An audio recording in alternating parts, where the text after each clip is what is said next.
Hello friends, मैं doctor Swati Gupta, infertility IVF consultant, आशीर्वाद hospital, Bindra नगर, लखनऊ से। आज हम जानेंगे जो आपके अंदर सबसे इंपॉर्टेंट क्वेरी आईवीएफ से रिलेटेड। आईवीएफ प्रोसीजर बहुत पेनफुल है, क्या इसमें बहुत इंजेक्शंस लगते हैं, बहुत बेड रेस्ट करना पड़ता है। बहुत से पेशेंट इन सब चीजों से घबराते हैं और इस प्रोसीजर के लिए आगे नहीं बढ़ते। तो आईवीएफ प्रोसीजर बिल्कुल भी इतना पेनफुल नहीं है। अगर प्रॉपर तरीके से आपकी काउंसलिंग हुई हो, आपको समझाया गया हो, तो इसमें कोई भी प्रोसीजर पेनफुल नहीं है। इसमें दो ही प्रोसीजर होते हैं। एक होता है आपका एग रिट्रीवल, दूसरा होता है एम्ब्रियो ट्रांसफर। जो एग रिट्रीवल होता है वो एनेस्थीसिया के अंदर किया जाता है, जिसमें आपको कोई पेन नहीं होता, आपके एग निकालने का प्रोसीजर। दूसरा प्रोसीजर है embryo transfer. Embryo transfer without anaesthesia किया जाता है, क्योंकि पतले से कैथेटर से केवल एम्ब्रियो को आपकी यूट्रस के अंदर रखना होता है। अब वही बात इंजेक्शंस की, तो इंजेक्शंस जो इसमें लगाए जाते हैं वो मोस्टली 10 डेज, 9 डेज या 12 डेज, डिपेंडिंग आपकी किस तरीके के एग्स की क्वालिटी है, कितना ओवेरियन रिजर्व है, क्या एज है। पर जो ये इंजेक्शंस होते हैं ये नॉर्मल इंजेक्शन से बहुत डिफरेंट होते हैं। हाई क्वालिटी के इंजेक्शंस होते हैं, इनकी नीडल बहुत ही स्मॉल होती है, पेनलेस होती है, और इसलिए ये इतने पेनफुल इंजेक्शंस नहीं होते हैं कि जो आप घबराते हैं कि अरे बहुत इंजेक्शंस लगेंगे। उसके बाद जब आपकी प्रेगनेंसी हो जाती है तो रही बात बेड रेस्ट की, तो बेड रेस्ट डिपेंड करता है कि आपकी प्रेगनेंसी सिंगल है या डबल है। देखिए, अब आप एक यूट्रस में अगर 2 बच्चे कैरी कर रहे हैं तो डेफिनेटली अगर आप इसको नेचुरली भी कंसीव करते हैं तो थोड़ा तो रेस्ट नॉर्मल प्रेगनेंसी से ज्यादा करना पड़ेगा। पर कंप्लीट बेड रेस्ट केवल किसी हाई रिस्क पेशेंट्स में ही समझाया जाता है। अगर आप मेडिकली फिट हैं और आपकी प्रेगनेंसी भी सिंगल है तो शुरुआत के 2 या 3 महीने रेस्ट का बोला जाता है। रेस्ट मीन्स कि आपको कोई बहुत हैवी वेट का काम नहीं करना है, बहुत झुक के काम नहीं करना है, ट्रैवलिंग थोड़ी अवॉइड करनी है, रिलेशनशिप अवॉइड करना है, आपको स्टेयर्स अप डाउन थोड़ा जल्दी नहीं करना है। इस तरीके के प्रिकॉशन समझाए जाते हैं। और एक बार वो स्टार्टिंग के 3 महीने क्रॉस हो जाते हैं तो आपकी आईवीएफ प्रेगनेंसी एक नेचुरल प्रेगनेंसी की तरीके से हो जाती है, जिसमें कि आप डेफिनेटली एक्सरसाइजेस भी करते हो और इवन आप इस आईवीएफ बेबीज नॉर्मल डिलीवरी से भी बॉर्न कर सकते हो। तो अगर आपकी सिंगल प्रेगनेंसी रुकी तो आपका इतना कोई बेड रेस्ट नहीं है, इतना हाई डोज ऑफ कोई इंजेक्शन नहीं जाना है, तो it's a simple procedure. Second है, अगर अब आपकी ट्विंस प्रेगनेंसी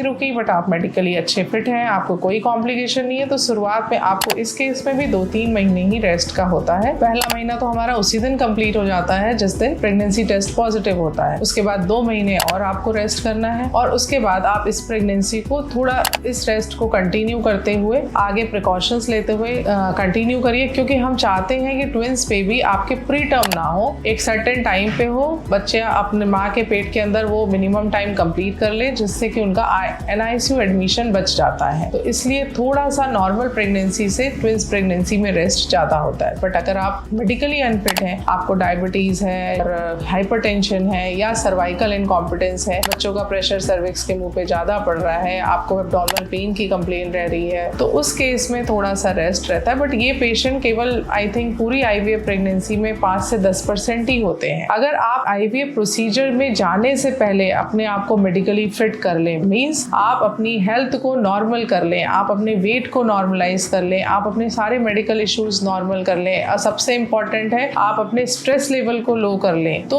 अगर आप सब चीजों की तरफ पॉजिटिव एटीट्यूड रखेंगे तो ये इतनी टफ जर्नी नहीं है। It's a very simple journey, जिसमें कि आपका गायनेकोलॉजिस्ट आपकी जर्नी में हमेशा साथ होता है। आपको कोई भी प्रॉब्लम है, आपकी कोई भी क्वेरी है, आप डेफिनेटली उनसे पूछिए। आपको जहां प्रॉब्लम हो रही है, जिन इंजेक्शन से प्रॉब्लम हो रही है, हर चीज का समाधान अवेलेबल है। अगर आप इस तरीके से इस प्रेगनेंसी की जर्नी को फॉलो करेंगे तो आपकी आईवीएफ की प्रेगनेंसी एक नेचुरल प्रेगनेंसी की जैसी ही होती है। आपको अगर आईवीएफ के बारे में और भी कोई जानकारी लेनी हो या ऑब्स एंड गायनी से रिलेटेड आपकी कोई भी क्वेरी हो तो आप मुझे फॉलो कर सकते हैं, मेरी चैनल को सब्सक्राइब कर सकते हैं। मैं डॉक्टर स्वाति गुप्ता। जय हिंद, जय भारत। Thank you.